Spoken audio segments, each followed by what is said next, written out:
बच्चों नमस्कार। आज हम ज्योमेट्री की अगली क्लास स्टार्ट कर रहे हैं। आपने पिछली जो क्लासें की हैं उसमें ये समझिए कि आप ज्योमेट्री के भी स्टार्टिंग हो पाई।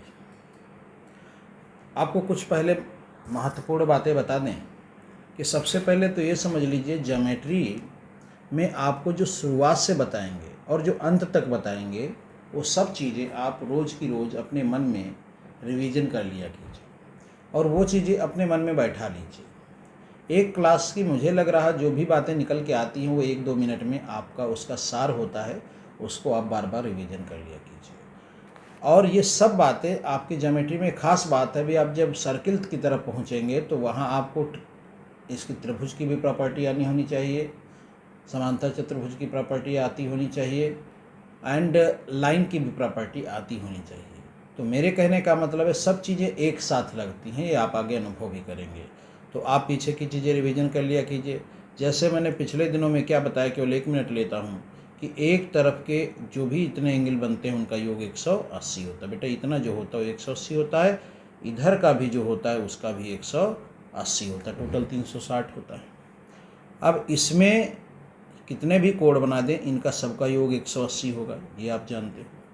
रैखिक कोण वगैरह भी बातें चलती हैं, संगत कोण एंड ये सब संगत कोण तो आज बताएंगे, संपूरक कोण एंड पूरक कोण वो सब आपको बताएं। शीर्षाभिमुख कोण आप जानते हैं, शीर्षाभिमुख कोण ये इसके बराबर होता है और ये इसके बराबर होता है। मेरे कहने का मतलब है ये सब बातें आपको छोटी छोटी बातें हैं लेकिन याद होनी चाहिए, ध्यान होनी चाहिए। नंबर 1 ये। नंबर 2, जो बच्चे मुझसे अभी जुड़ रहे हैं, इस क्लास से जुड़ रहे हैं, वो बात को समझ लें कि आपको 8 PM पर प्रतिदिन फाउंडेशन बैच की क्लास मिल जाएगी।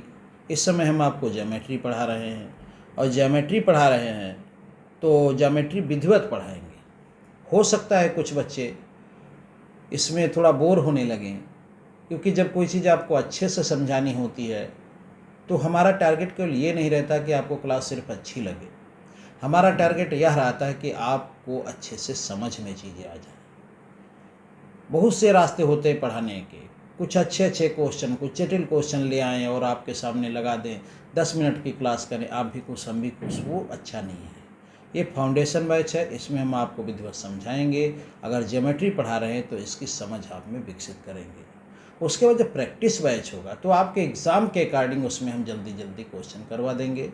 तो आप धैर्यपूर्वक अच्छे से लगे रहिए। निश्चित समय 8 PM पर आपको प्रतिदिन वीडियो मिल जाएगी।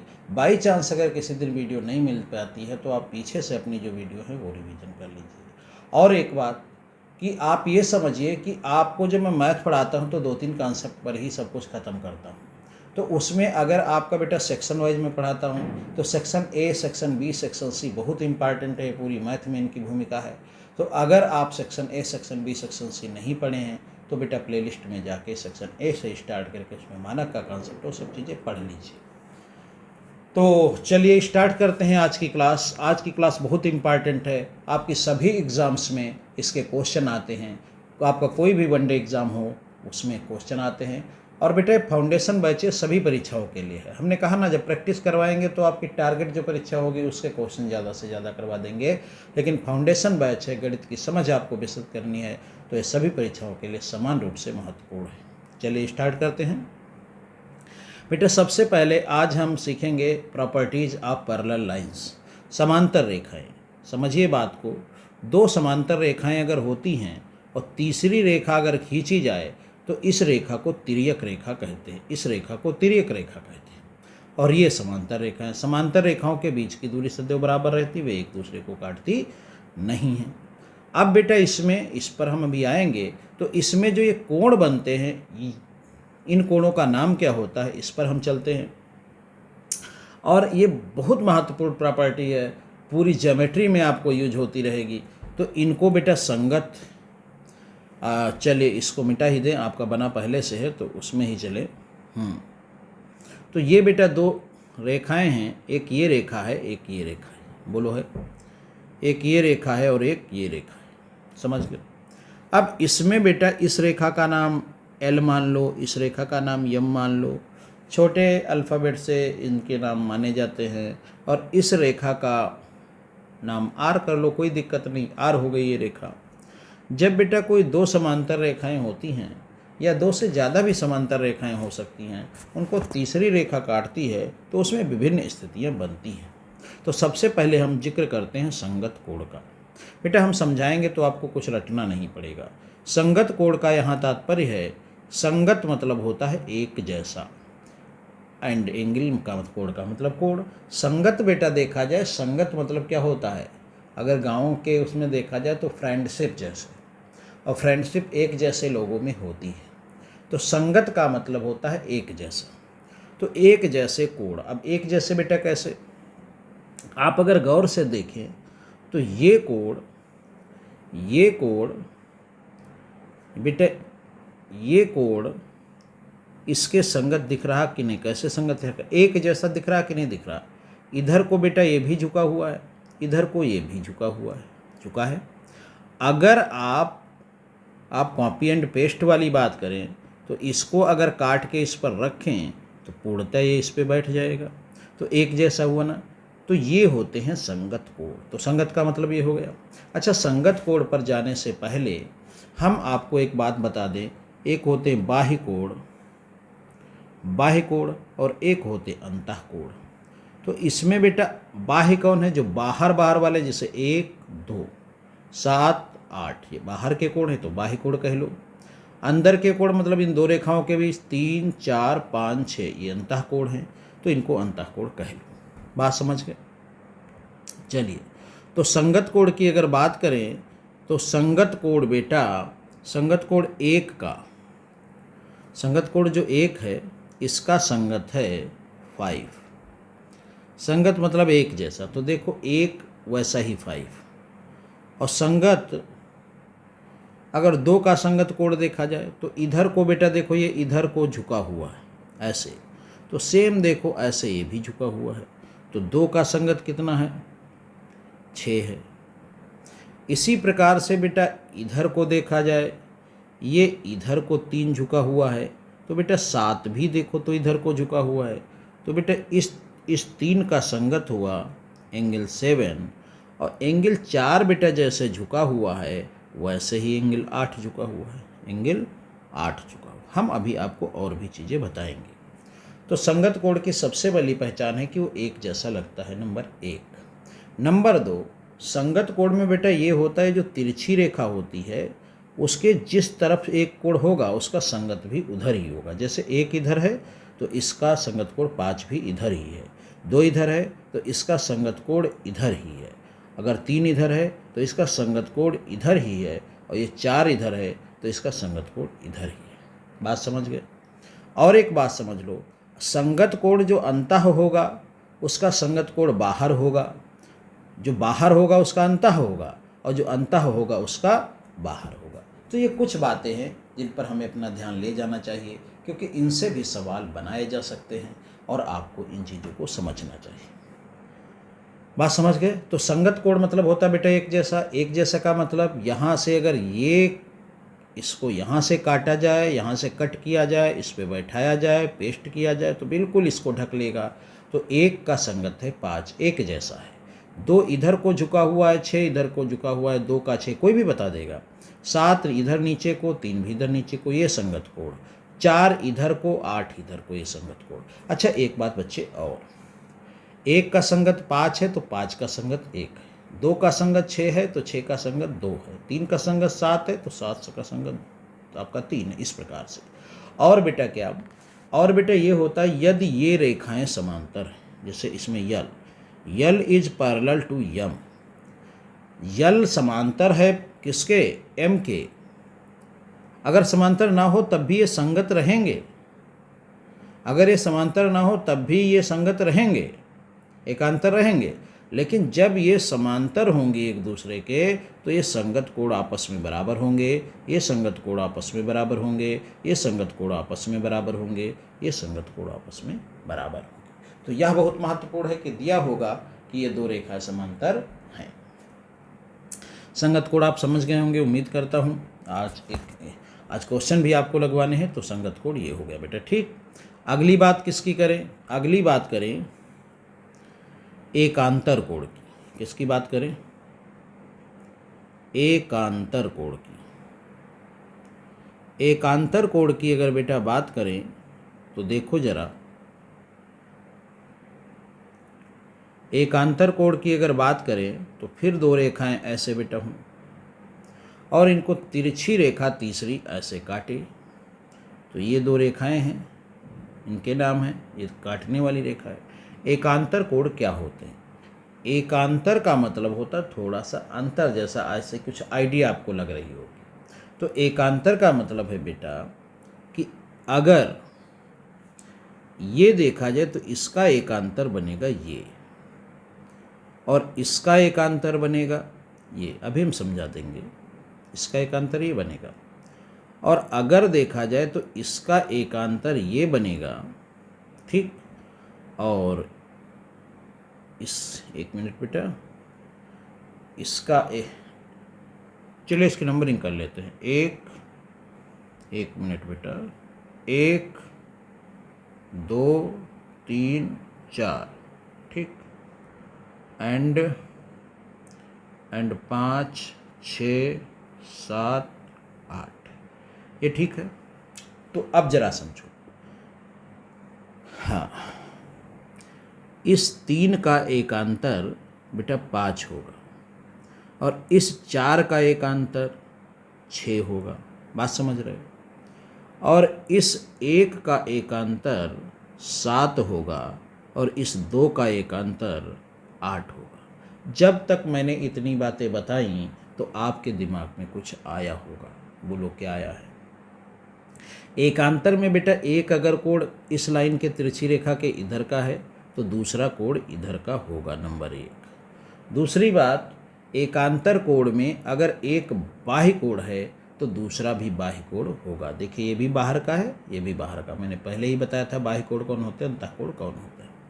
तो एंगल एक, अच्छा और एक बात, जब ये दो रेखाएं यल इज पैरेलल यम, जब एल समांतर होगी यम के तो एकांतर कोण भी आपस में बराबर होंगे। तो एकांतर कोण 1 बराबर एकांतर कोण 7, ये बराबर होंगे। इसी प्रकार से एकांतर कोण 2 बराबर एकांतर कोण 8। इन्हें बाह्य एकांतर कोण भी कहते हैं क्योंकि ये बाहर बाहर वाले बाह्य एकांतर कोण। बात समझ गए? ये बाह्य एकांतर कोण है। 1 का 7, 2 का 8। तो एकांतर कोण में क्या होता है, जो एकांतर कोण आपस में होते हैं तो एकांतर जो होता है उसका बाह्य जो होता है, वो जो एकांतर होता है वो भी बाह्य होता है। मतलब किसी कोण का एकांतर कोण भी उसी के समान, अगर वो बाहर का है तो बाहर का होगा और अगर अंदर का है तो अंदर का होगा। अंतः एकांतर कोण देखो, अंतः एकांतर कोण बेटा देख लो। अंतः एकांतर कोण क्या होता है? मतलब अगर 3 का देखा जाए तो इसका एकांतर 5 होगा और इसका बेटा 4 का देखा जाए तो इसका एकांतर 6 होगा। 3 का 5 होगा और 4 का 6 होगा, ये अंतः एकांतर कोण है। अंतः एकांतर कोण मतलब कि 3 का 5 होगा और 4 का 6 होगा, क्या? अंतः एकांतर कोण। अंतः एकांतर कोण। बात समझ गए? तो आप अच्छे से जरा ध्यान करो, एकांतर कोण में क्या होता है। एक अगर तिरछी रेखा के इधर का होता है, देखिए रेड इंडिकेटर है, ये इधर होता है तो एक तिरछी रेखा के उधर होता है और यही शायद शब्द एकांतर को प्रूव भी करता है। और 2 अगर इस रेखा के इधर है तो इसका एकांतर 8 इधर है। एक तो ये पहचान। दूसरे, बाह्य का बाह्य में होगा, अंतः का अंतः में होगा, लेकिन ये इधर है तो ये इधर है, ये इधर है तो ये इधर है। एकांतर शब्द से आपको डिफरेंस जैसा कुछ भिन्नता, एक लाइन के इधर और उधर की भिन्नता, ये ऐसा आपको महसूस होता होगा।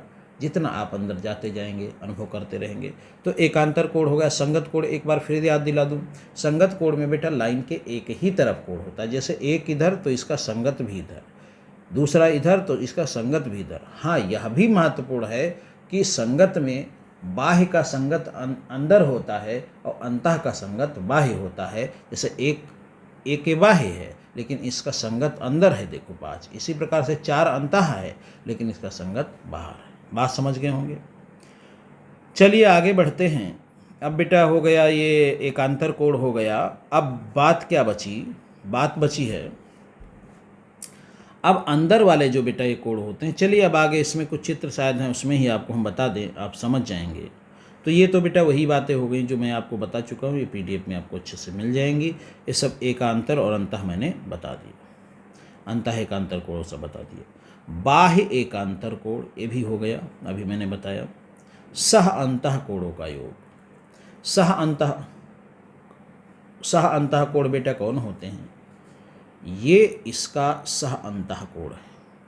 इन दोनों का योग 180 होता है। इसी प्रकार से इन दोनों का योग भी 180 होता है और ये भी बहुत महत्वपूर्ण बिंदु है।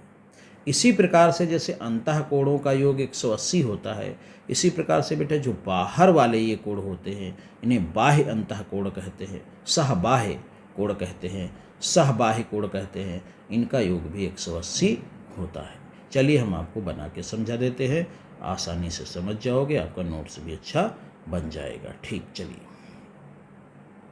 बात करते हैं। 2 लाइनें बनाते हैं। ये ऐसे तिरछी रेखा ने काटा ऐसे। अब क्या करते हैं, इसको नाम देते हैं 1, इसको नाम देते हैं 2, इसको नाम देते हैं 3, इसको नाम देते हैं 4, इसको नाम देते हैं, देखिए उसी क्रम में मान ले तो अच्छा है। इसको नाम देते हैं 5, इसको नाम देते हैं 6, इसको नाम देते हैं 7, इसको नाम देते हैं 8। बोलो ठीक। सह अंतः कोण बेटा, सह अंतः कोण कौन होते हैं? तो लिख लेते सह अंतः कोण। सह अंतः कोण का तात्पर्य है 4 और 5 से। ये दोनों कोण क्या हैं? अंतः हैं और साथ साथ हैं, तो सह अंतः कोण इन दोनों का योग 180 होता है। इसी प्रकार से इन दोनों कोणों का योग भी 180 होता है। बोलो होता है। इसी प्रकार से बाह्य अंतः कोण, ये और ये, इसकी बात हो रही है, इनका योग भी 180 होता है। आप रख के चाहे देख लो, आप इसको सरकाते हुए यहाँ से काटिए और यहाँ लाइए तो बिल्कुल इस पर बैठ जाएगा, फिर ये टोटल 180 ना होगा। तो वही बात है, इसको यहाँ से सरका के यहाँ लाइए, इस पर बैठ जाएगा तो 8 और ये 180 ना होगा। तो सह अंतः कोण, सह अंतः कोण कौन कौन पड़ेगा? एंगल 4 और एंगल 5 पड़ेगा, और एंगल 3 और एंगल 6 पड़ेगा। इनका योग होता है 180। बात समझ गए। अगली बात करें बाह्य अंतः कोण। बाह्य अंतः कोण बेटा, बाह्य अंतः कोण में क्या होता है, बात को समझो। बाह्य अंतः कोण मतलब एंगल 1 का बाह्य अंतः कोण है 8 और एंगल 2 का बाह्य अंतः कोण है 7, और इनका योग भी 180 होता है। इनका योग भी 180 होता है। बात आप समझ गए होंगे। बोलो ठीक। चलिए, तो ये इतनी अगर प्रॉपर्टी आपको आती हैं तो बहुत सारे सवाल हैं जो आप आसानी से लगा पाएंगे। बेटा ये सब लिखी हुई चीज़ें हैं, ये आपको पीडीएफ में मिल जाएंगी। तो वही चीज़ें जो मैंने समझा दी हैं। तो अब चलिए शुरू करते हैं क्वेश्चन, और क्वेश्चन बड़े आसानी से लगने हैं। चलो ठीक। एक बार चाहो तो फिर से थोड़ा ध्यान दे लो कि भैया जब 2 तिरछी रेखाएं ऐसे होती हैं, समांतर रेखाएं, इसको तीसरी रेखा काटती है, तो इस कोण को इसका संगत कहते हैं, इस कोण को इसका संगत कहते हैं, इस कोण को इसका संगत कहते हैं, इस कोण को इसका संगत कहते हैं। अंतः की बात करें तो इसका एकांतर की बात करें तो इसका एकांतर यहाँ होता है, इसका एकांतर यहाँ होता है, इसका एकांतर यहाँ होता है, इसका एकांतर यहाँ होता है। ये सब क्या होते हैं? आपस में बराबर होते हैं। अंतः कोण इनका योग 180 होता है, इनका योग 80 होता है। इसी प्रकार से बाह्य कोणों का योग भी 180 होता है, ये भी 180 होता है। पूरी बात रिवीजन हो गई। चलिए अब चलते हैं आगे। ठीक, बोले समझ में सबकी आ गया भाई? तो क्वेश्चन आगे इसे समझेंगे, है ना। आगे बढ़ते हैं। चलिए एक बार फिर से कहो तो समझा दें। बेटा इस एंगल को कहा है एंगल 1 तथा 2। देखो लिखा है एंगल 1 तथा एंगल 2, इन दोनों का अनुपात जो है 3:2 है। तो अगर इसके अकॉर्डिंग देखें तो योग 5 हुआ, लेकिन योग इन दोनों का होगा 180 क्योंकि रेखा के एक तरफ के दोनों कोण है। तो इसका मतलब ये 36 गुने का मामला है बेटा। मानक का कॉन्सेप्ट मैंने सेक्शन ए में समझाया, उसको समझ लीजिएगा। ज़्यादातर सवाल मानक के कॉन्सेप्ट से लग जाते हैं। तो 36 गुना, तो ये 36 गुना 36 का 3 गुना अगर करें तो 30 30 90 108 आएगा, और ये 36 की 2 बार गुणा करें तो 72 आएगा। अब एक इसमें 108 ही हो जाएगा और ये कितना हो जाएगा 72। अब बेटा इन्हीं दो कोणों से पूरी स्टोरी चलेगी। बोलो कैसे? ये 72 तो ये 72 क्यों? शीर्षाभिमुख कोण। ये 108 तो ये 108 क्योंकि शीर्षाभिमुख कोण। ये 72 तो ये 72 क्योंकि संगत कोण, अभी बताया। अब ये 108 तो ये 108 क्योंकि इसका संगत, तो 108 संगत से भी लगा सकते हो। ये 72 तो ये 72 क्योंकि ये इसका संगत कोण। अब ये 108 तो ये 108 क्योंकि इसका संगत कोण, ऐसे लगा सकते हो। तो ये क्वेश्चन लगाने के बहुत तरीके आपके हो जाएंगे, कैसे भी लगा लीजिए। सवाल अगला देखिए, शायद आपको अच्छा लगे। और जैसे जैसे आगे बढ़ेंगे सवाल का जटिल इस तरह आपके सामने आता जाएगा, लेकिन आप उतनी ही आसानी से लगा देंगे जितनी आसानी से शुरुआत में लगा रहे हैं। ये कहता है दी गए चित्र में रेखाएं एल, एम तथा एन समांतर रेखाएं हैं। बेटा ये तीनों रेखाएं समांतर रेखा हैं। नंबर 1 तिर्यक रेखा बेटा है, तिर्यक रेखा पी है, इसके द्वारा एक्स वाई जेड पर प्रतिच्छेद करती है। एंगल 1 2 3 का मान बताइए। एंगल 1, एंगल 2, एंगल 3 का मान बताइए। तो आप इसमें संगत, एकांतर, शीर्षाभिमुख, एक लाइन के तरफ एक तरफ के कोण 180, बस इतने का यूज करना है। तो 1 2 3 बेटा बताना है, तो स्टार्ट करें। एक बात बताओ, ये 50 है तो इस यक्ष का मान क्या 130 नहीं हो सकता? क्योंकि इन दोनों का योग 180 होना, तो 50 130। अच्छा, अगर ए 130 है, एक्स 130 है, तो ये 4 वाला भी एंगल 130 होगा। क्यों? क्योंकि ये शीर्षाभिमुख कोण है। अगर इधर से हम देखें तो ये 50 है, तब भी 130 होगा कि एक तरफ के कोण 180 है। अब अगर 1 मिनट बेटा, अगर 4 और 1 को देखें तो 1 क्या होगा 130 होगा। बोलो कैसे? क्योंकि ये संगत कोण है।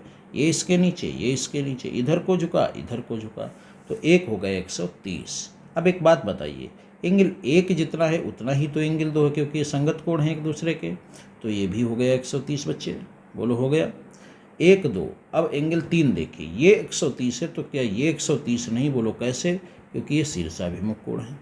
तो बेटा ये सभी कोणों का मान 130 130 130 है। सवाल आप समझ गए होंगे आसानी से। बोलो देखो कैसे।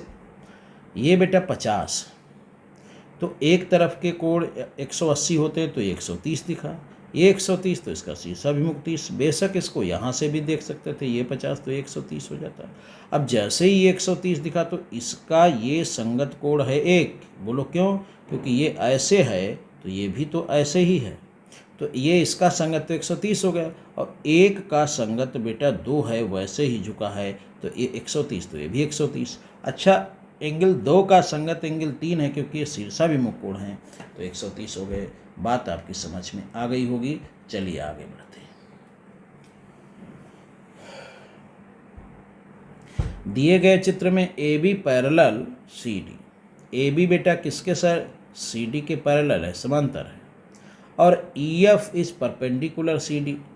ई एफ जो है ये लंबवत है सी डी पर, मतलब ये है बेटा 90, ये है 90, इसका ये कहने का मतलब।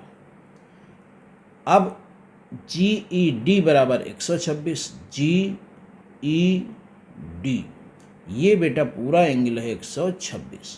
ठीक, तो ए जी ई, चलिए ए जी ई, ए जी ई, ए जी ई, एक तो ये कोण ज्ञात करना है। जी ई एफ, जी ई एफ, एक आपको ये कोण ज्ञात करना है। एफ जी ई, एफ जी ई, एक आपको ये कोण ज्ञात करना है। एफ जी ई कोण ज्ञात करना है। तो चलिए स्टार्टिंग करते हैं बच्चे। 126 से पूरा है, इतना ये बेटा, इतना ये 90 है। तो आप सोच के देखो, 126 में से 90 निकालो, ये दिखेगा 36 डिग्री। दिखा 36। बोलो। अच्छा, ये अगर बेटा समांतर है, ये इस पे 90 है, तो इधर भी ये 90 होगा, इधर भी ये 90 होगा, तो ये 36। अब एक त्रिभुज के तीनों कोणों का योग 180 होता है, तो ये 36, ये 90, तो इधर कितना बचा? इधर बचा 54। ठीक, अब अगर ये 54 तो ये टोटल 180 होना चाहिए, तो 180 में से अगर 50 निकालो तो 130, 4 और निकालो तो 126। बात समझ गए? तो इस प्रकार से आपके सभी कोड आपके सामने आ गए। आप एक बार समझेंगे तो आसानी से समझ में आ जाएगा। एक बार चलो फिर से बता देते हैं, हो सकता है कुछ बच्चे ना समझ पाए। तो देखो बच्चे, मैं ये कहता हूँ कि भाई ये कहता है ये दो रेखाएं समांतर हैं, ये इसके समांतर है, नंबर 1। और EF जो CD पर परपेंडिकुलर है, तो EF जो है इस CD पर लंबवत है, तो ये 90 है। अच्छा, इस पे लंबवत होगी तो इस पे भी लंबवत होगी, क्यों? क्योंकि ये दोनों समांतर हैं, इस पे लंबवत तो इस पे भी लंबवत होगी। अब इसमें एंगल कौन कौन? AGE ये कोण ज्ञात करने को कहता है, नंबर 1। नंबर 2 GEF मतलब ये वाला एंगल ज्ञात करने को कहता है। और GEF और FGE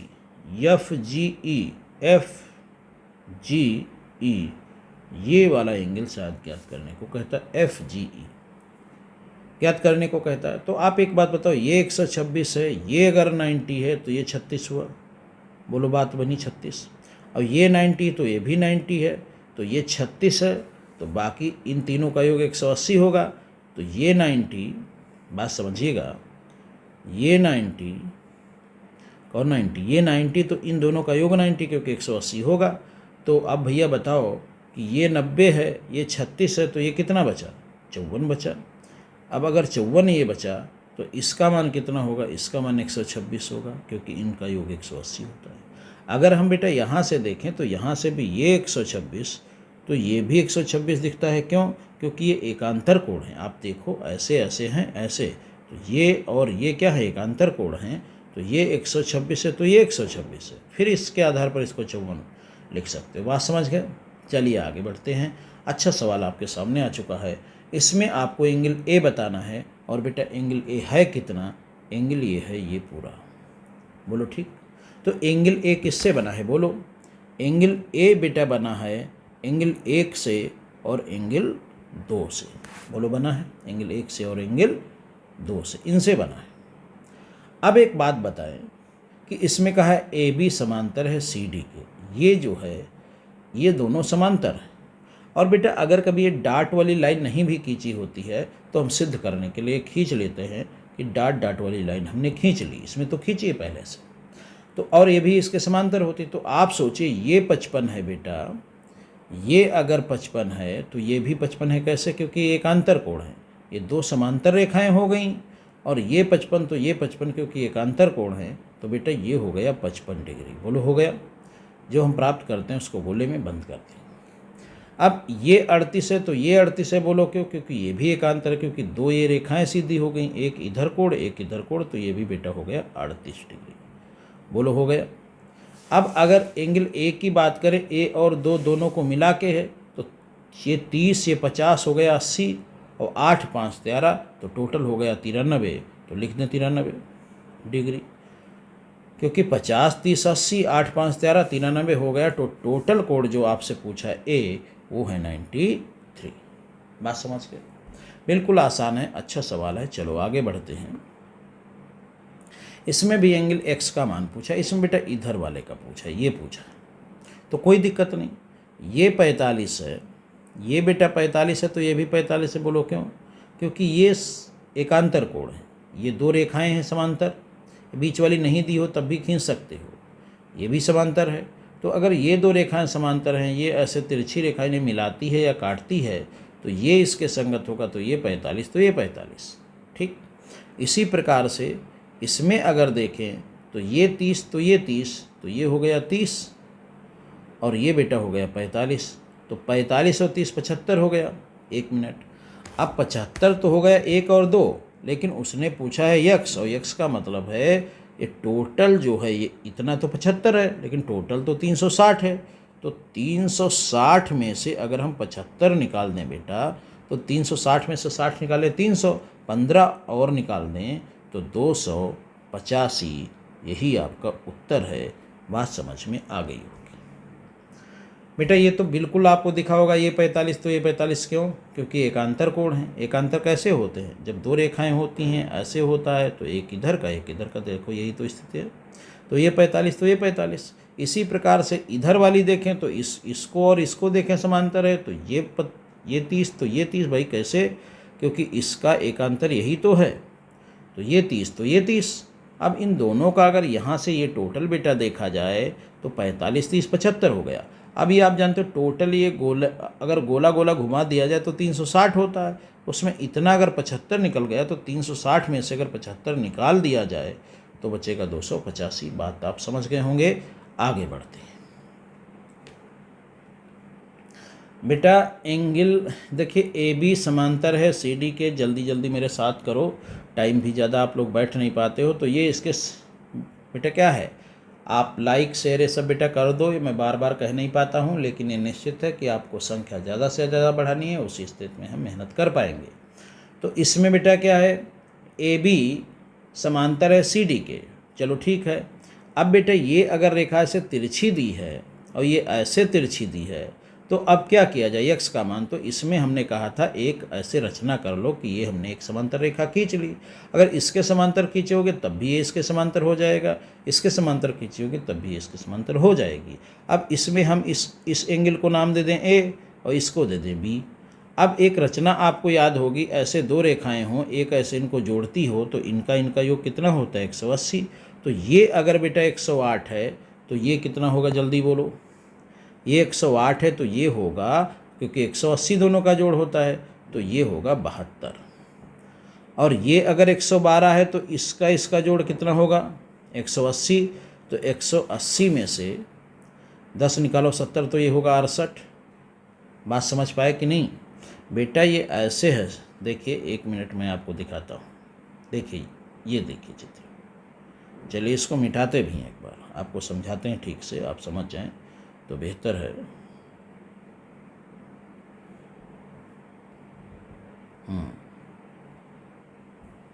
देखो बेटा, ये हमने एक रचना कर ली।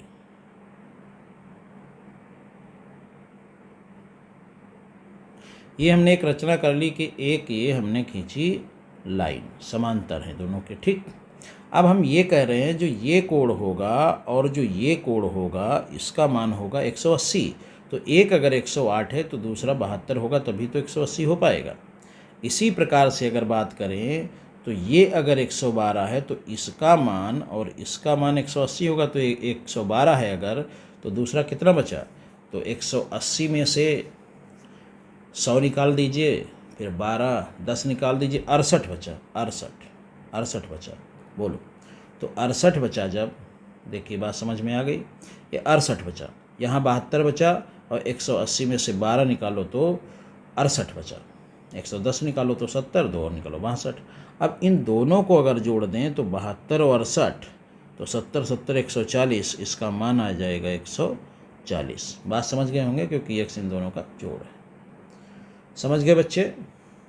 बता दो भाई। अगर आप समझ गए हैं तो कमेंट करके बता दीजिएगा कि ये सवाल आप समझ गए। देख लो एक बार मैं फिर, क्योंकि मेरी चिंता रहती कोई ऐसा बच्चा ना हो जो बिना समझे रह जाए। बेटा मैं ये बार बार आपसे कह रहा हूँ, मैं क्या कह रहा हूँ आपसे, कि ये 108 है तो ये कितना होगा? ये दिखता है। भाई कैसे दिखता है? आपको एक प्रॉपर्टी पता है कि ऐसे अगर होता तो इन दोनों का योग 180 होता है, और इन दोनों का योग 180 होता है।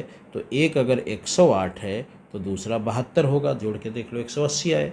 इसी प्रकार से मैं अगर इसकी बेटा बात करूं तो इसका और इसका भी योग 180 होना चाहिए। एक 112 है तो ये 72 हो गया था, और ये 112 है तो ये कितना होना चाहिए? 68 होना चाहिए।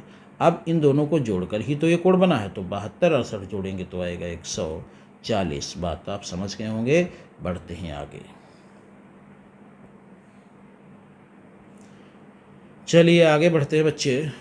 दिए गए चित्र में OP आर एस समांतर हैं। बेटा OP जो ये रेखा है और जो RS रेखा है ये समांतर है, ठीक, कोई दिक्कत नहीं। और PQR ज्ञात कीजिए। PQR बेटा क्यों, PQR ये एंगल कहते हैं, ज्ञात कीजिए, ठीक। अच्छा बेटा ये समांतर हैं कौन, OP और RS। तो आप सोचो कि इसको डाट डाट करके अगर हम बढ़ाएं तो ये भी तो समांतर ही तो उसके होगी, ठीक। तो एक बात बताओ, अब इसको और अगर थोड़ा बढ़ाया जाए तो और अच्छा होगा, तो इसको आप और भी बढ़ा सकते हैं। तो इसको थोड़ा और बढ़ा दीजिए, चाहे ऐसे बढ़ा दीजिए, ठीक। एक बात बताओ, ये कोण अगर 110 है तो मैंने कहा था एक सीधी रेखा के एक तरफ के कोण 180 होते हैं, तो ये 70 ना होगा, बोलो ये 70 होगा, बोलो, ठीक। अच्छा एक बात बताओ, इसका मान और इसका मान 180 होना चाहिए ना। तो अगर ये 130 है तो ये 50 हुआ कि नहीं हुआ, बोलो। और अगर ये 50 हुआ तो ये 50 हुआ कि नहीं, कैसे, शीर्षाभिमुख कोण। ये बेटा इसका शीर्षाभिमुख है तो ये 50 हुआ, और ये 50 एंगल, ये 70 एंगल, तो तीन कोणों का योग 180 होता है त्रिभुज के, तो एक 50 एक 70 हो गया 120, तो ये बचा बेटा 60, और यही आपका उत्तर है। बात आप समझ गए होंगे। बोले बात समझ गए भाई, बिल्कुल आसान है। चलिए आगे बढ़ते हैं। तो ये सवाल आ गया, और भी अच्छा सवाल है ना। ऑप्शन वाले सवाल हम कल लगाएंगे, आज ये आखिरी सवाल चलो समझा देते हैं आपको। तो देखो बेटा क्या है, AB समांतर है CD की। तो AB बेटा समांतर है CD के, बाद समझ गए आप। ये जो एरो जो आता है आपकी स्क्रीन पर बनके, इसको देखते रहा कीजिए, ये इंडिकेट करता रहता है किसकी हम बात कर रहे हैं। तो AB समांतर है CD की, और CD समांतर है EF के, यानी कि ये तीनों एक दूसरे के समांतर हैं। और EA जो है वो परपेंडिकुलर है, जो EA है, ये EA है जो ये परपेंडिकुलर है AB के, मतलब ये कितना है, ये 90। तो आपको BEF बराबर 55, तो BEF ये 55 है, तो XYZ का मान बताइए। तो एक बात बताओ, ये बेटा 55 है, जल्दी बोलो, तो ये कितना होगा। तो इसका और इसका मान दोनों का 180 ना होगा, क्योंकि ये दो समांतर रेखाएं हैं, ये इनको जोड़ती है या काटती है, तो 180 इन दोनों का योग ना होगा। तो एक अगर 55 है तो आप सोचिए 135 ना होगा, 135 नहीं बेटा, 125 ना होगा। बात समझ पाए, क्योंकि इन दोनों का योग 180 होना चाहिए। तो ये 50 होता तो 130 बचता, ये 55 है तो 125 है। बोलो बात समझ में आ गई। अब अगर हम ये 125 है तो ये भी बेटा 125 है, क्यों, क्योंकि ये दो समांतर रेखाएं हैं, ये इसके संगत कोण नहीं दिखता है, तो संगत कोण है तो ये भी 125 है। बोलो जल्दी से, हो गया। अब एक बात बताओ, अगर ये 125 है, बात समझिएगा, ये 125 है, तो ये कोण कितना हो सकता है, क्योंकि इन दोनों कोणों का योग 180 होगा, तो एक अगर 125 है तो ये 55 होगा। बोलो होगा 55, ठीक।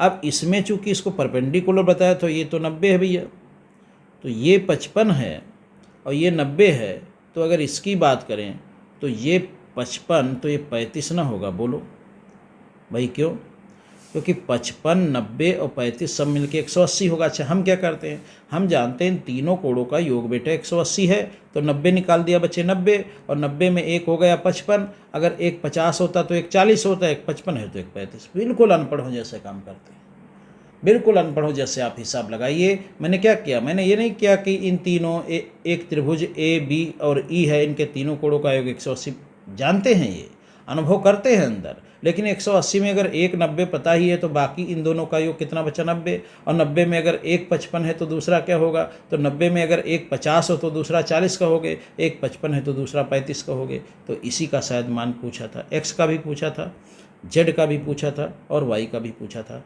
तीनों मान आपके सामने आ गए। बात समझ में आ गई, जल्दी बोलो। नहीं आई हो तो भाई बोलिए जल्दी, फिर से बता देते हैं। ये 55, तो इसको बोलिए बच्चे, क्योंकि इन दोनों का योग 180 होगा, तो ये 55, तो ये अगर 50 होता है तो 130 होता है, 55 है तो 125। बात समझ गए, बिल्कुल व्यवहारिक। और ये 125, तो ये भी 125, क्यों, क्योंकि बेटा ये संगत कोण है। क्यों संगत है? क्योंकि ये दो समांतर रेखा है, ये इनकी तिरछी रेखा मिलाती है या काटती है, तो इसके ऊपर देखो है वैसे ही संगत एकांतर की थोड़ी आदत डालनी पड़ेगी। और अब बताओ ये 125, तो ये कितना? क्योंकि एक तरफ के कोण जो ये इस पर एक तरफ के पूरे कोण होंगे 180 होगा, तो एक 125 है अगर, तो ये भाई कितना होगा? 55 होगा कि नहीं होगा?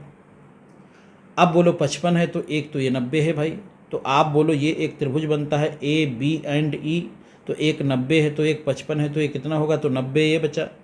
90 इनका तीनों का 180, तो 90 अगर एक निकल गया तो 90 ही तो बचा, और 90 में एक 55 है, तो 90 में अगर एक 55 है तो ये कितना होगा? तो 90 में एक 50 होता तो ये 40 होता है, 55 है तो बेटा 35 है। बात समझ गए? तो ये आपके सभी क्वेश्चन लग गए।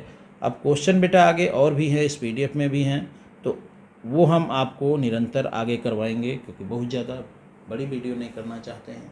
ऑब्जेक्टिव क्वेश्चन आगे हैं, वो हम आपको निरंतर करवाएंगे।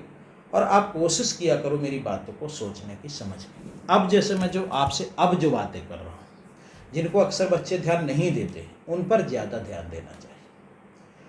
मैं आपको क्या कहता हूँ कि आप अगर टीचर को योग्य मानते हैं तो उसकी बातों को समझने का प्रयास कीजिए, और जैसे जैसे आप उसकी बातों को समझते जाओगे, जैसे जैसे आप मेरी बातों को समझते जाओगे, आपको मैथ आती जाएगी। ठीक, तो आपको मैंने कहा प्रतिदिन की क्लास में आप ज्योमेट्री में तो खास करके आपको रोज़ कुछ ना कुछ बातें निकल के आएंगी, और उनको आपको एक साथ सबको ध्यान रखना है, क्योंकि पूरी ज्योमेट्री में कहीं ट्रायंगल की प्रॉपर्टी यूज हो जाती है, कहीं कुछ यूज हो जाता है। ठीक है, तो आज आपने सीखा संगत कोण, आज आपने सीखा एकांतर कोण, आज आपने सीखा सह अंतः कोण, और आज आपने सीखा बाह्य अंतः कोण, और इनके सब के बारे में सीखा। तो आज बेटा इतना ही, और आप लोगों से मेरा अनुरोध है कि जब भी देखें एक निश्चित समय अपना कीजिए, 8 बजे 8:30 बजे जो भी हो, जब भी देखें पूरा वीडियो देखें, ज़्यादा से ज़्यादा वीडियो को शेयर कीजिए अच्छे बच्चों को, और आप अपना लाइक भी कीजिए, और जो भी कमेंट आपको अगर अच्छी लगे क्लास तो लाइक कीजिएगा, वैसे नहीं। और आप जो भी कमेंट करना चाहें, जो भी अच्छा लगे, जो समझ में आए, जो भी चीज़ें हों, या कुछ भी आप सुझाव देना चाहें तो वो आप दें। तो इन चीज़ों पर ध्यान रखिए, जिम्मेदारी आपकी भी है, जिम्मेदारी मेरी भी है। तो चलिए आज इतना ही, धन्यवाद, जय हिंद, जय भारत।